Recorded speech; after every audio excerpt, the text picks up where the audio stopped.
Selamat datang di Gus Dur yang Nombok TV.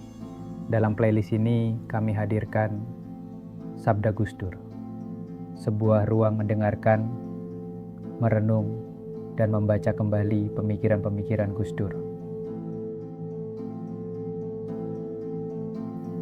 Abdurrahman Wahid atau yang akrab kita sapa Gus Dur bukan hanya presiden keempat Republik ini. Ia adalah ulama, pemikir, pejuang kemanusiaan, dan simbol keberanian melawan ketidakadilan. Melalui playlist ini, kami mencoba menyuarakan kembali gagasan-gagasannya tentang pluralisme, demokrasi, kebudayaan, hingga humor khas yang menghidupkan harapan. Mari kita dengarkan dengan hati yang terbuka, karena sabda Gus Dur bukan sekedar kata, ia adalah cahaya bagi mereka yang mencari arah di tengah zaman yang bising.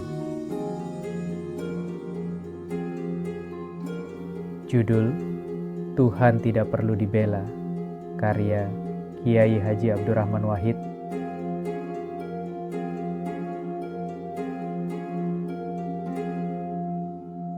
Sarjana X yang baru menamatkan studi di luar negeri, pulang ke tanah air.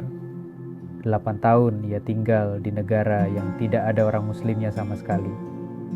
Di sana juga tak satu pun media massa Islam mampu mencapainya.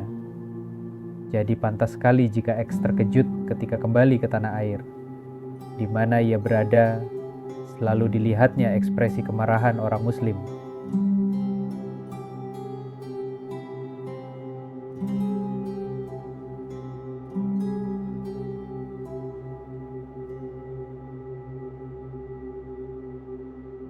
Dalam khotbah Jumat yang didengarnya seminggu sekali, dan juga dalam majalah Islam dan pidato para mubalik dan da'i.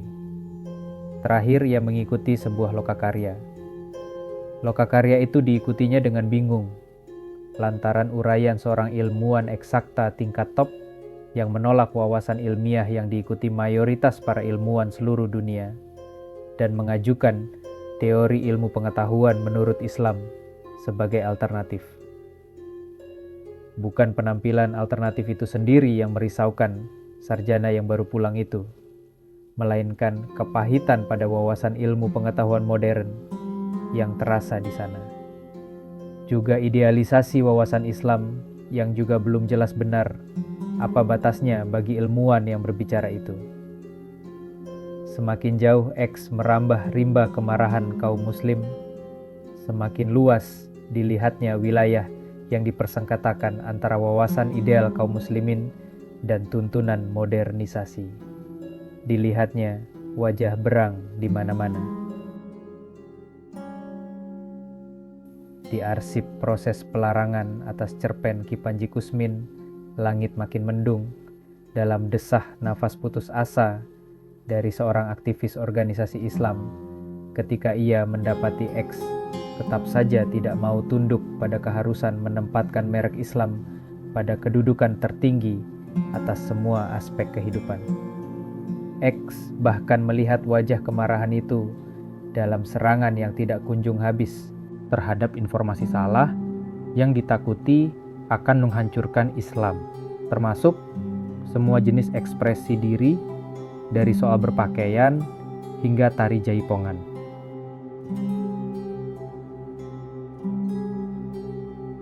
Walaupun gelar doktor diperolehnya dalam salah satu cabang disiplin ilmu-ilmu sosial, X masih dihadapkan pada kepusingan memberikan penilaian atas keadaan itu.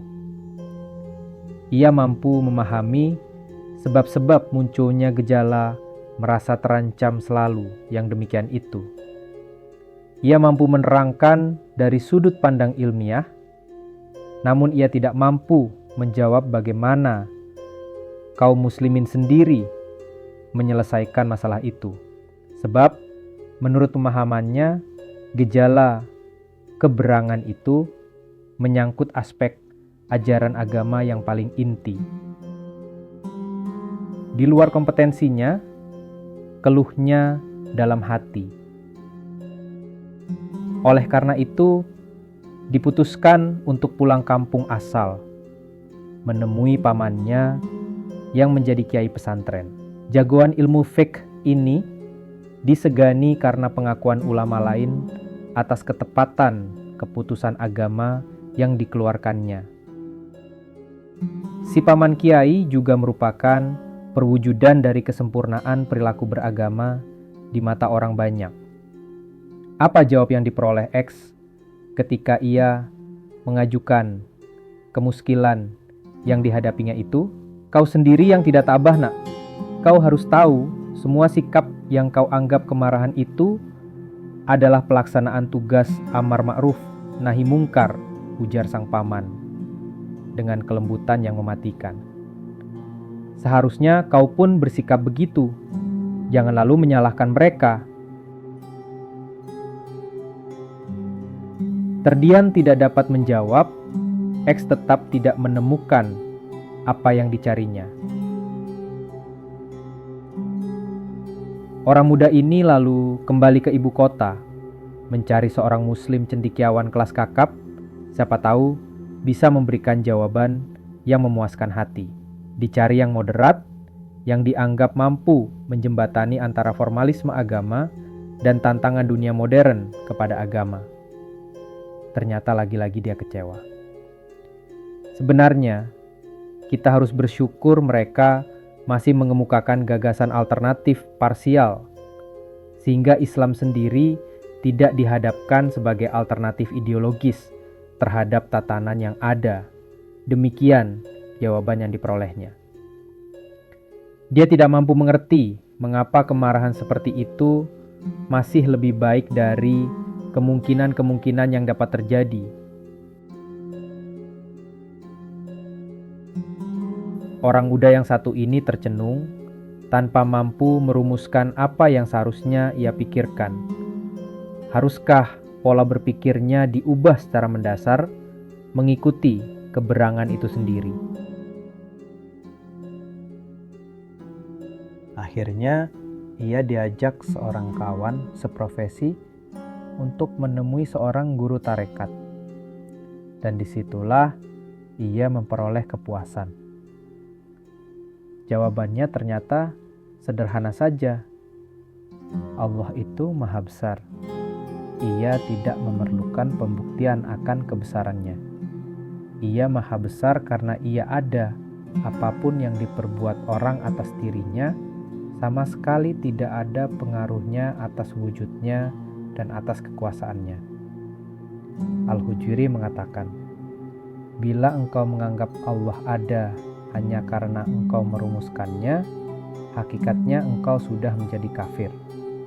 Allah tidak perlu disesali kalau ia menyulitkan kita. Juga tidak perlu dibela kalau orang menyerang hakikatnya. Yang ditakuti berubah adalah persepsi manusia atas hakikat Allah, dengan kemungkinan kesulitan yang diakibatkannya. Kalau diikuti jalan pikiran kiai tarekat itu, informasi dan ekspresi diri yang dianggap merugikan Islam sebenarnya tidak perlu dilayani. Cukup diimbangi dengan informasi dan ekspresi diri yang positif konstruktif. Kalau gawat, cukup dengan jawaban yang mendudukan persoalan secara dewasa dan biasa-biasa saja. Tidak perlu dicari-cari. Islam perlu dikembangkan, tidak untuk dihadapkan pada serangan orang. Kebenaran Allah tidak berkurang sedikit pun dengan adanya keraguan orang. Maka ia pun tentram, tidak lagi merasa bersalah berdiam diri. Tuhan tidak perlu dibela, walaupun tidak juga menolak dibela.